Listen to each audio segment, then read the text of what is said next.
네, 선거가 막판으로 향하면서 범보수 후보들의 단일화 문제가 이슈로 떠올랐습니다. 단일화 논의가 떠오른 배경, 그리고 실제 단일화가 이루어질 가능성 등에 대해서 정치부 윤서령 기자와 한 걸음 더 들어가 보겠습니다.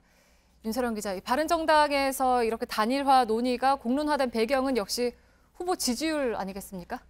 네, 불과 엿새 전에도 이 바른정당 주호영 선대위원장이 JTBC 뉴스룸에 출연을 해서 네. 완주 의사를 밝혔었는데요. 당시 발언을 한번 들어보겠습니다. 저희들 끝까지 완주를 하고 우리 주장이나 우리 당의 가치를 끝까지 알리고 갈 겁니다. 네, 하지만 이 유승민 후보의 지지율이 문제였습니다. 일부 조사에선 정의당 심상정 후보에도 밀리는 결과가 나오는 등 지지율 반등 기미가 보이지 않자 결국 후보 단일화 논의가 수면 위로 떠오르게 된 겁니다. 네, 이런 유승민 후보 지지율도 물론 큰 요인이긴 하지만 국민의당 안철수 후보 지지율이 크게 떨어진 것도 또 하나의 요인이라고 볼 수 있잖아요. 예, 그렇습니다. 최근 여론조사에서 안철수 후보는 26%대까지 지지율이 떨어졌습니다. 네. 이 하락세가 두드러지는 모습인데요. 결국 이 보수층을 지지 기반으로 하는 안철수, 홍준표, 유승민 세 후보가 힘을 합쳐서 이 문재인 후보의 당선을 막아야 한다는 이른바 이 반문 연대가 강하게 작동하기 시작한 겁니다. 네. 또 득표율 10% 미만일 경우 이 선거 비용을 한 푼도 보전받지 못한다는 현실적인 이유도 반영된 것으로 보입니다. 네, 그러면은 실제로 단일화가 될 가능성은 좀 어떻게 볼 수 있을까요? 네, 일단 이 단일화 논의를 가장 환영하는 쪽은 자유한국당 홍준표 후보 쪽입니다. 이 안철수 후보를 제외하고 이 조원진, 남재준 그리고 유승민 후보까지 단일화를 하자고 제안을 한 상태입니다.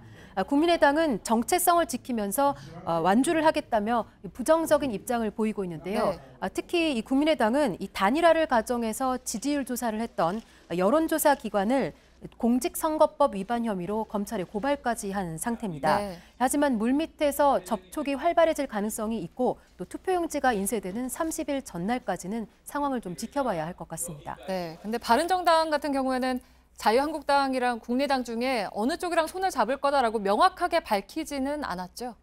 네, 이 3당 모두가 참여하는 단일화를 주장을 하고는 있지만 네. 고민이 있습니다. 이 한국당과 손을 잡자니 우선 이 창당 명분이 사라진다는 우려가 있고요. 또 대선 이후에 보수 정당의 주도권만 잃을 수 있다 이런 우려도 있습니다. 또 국민의당과 손을 잡기에도 지지자들 사이에 거부감이 크고 또 사드 배치나 햇볕 정책 계승 등 정책에 있어서도 부딪힐 수 있다는 게 걸림돌입니다. 네, 그러면 만약에 후보 단일화가 된다면 효과는 있습니까?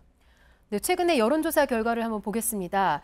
홍준표, 유승민 후보가 홍 후보로 단일화를 할 경우 문재인, 안철수 두 후보의 격차는 7.8%포인트로 여전히 오차 범위 밖에서 문재인 후보가 앞섭니다. 네. 또 유 후보로 단일화를 하더라도 결과는 크게 다르지 않습니다. 네, 윤서령 기자와 알아봤습니다.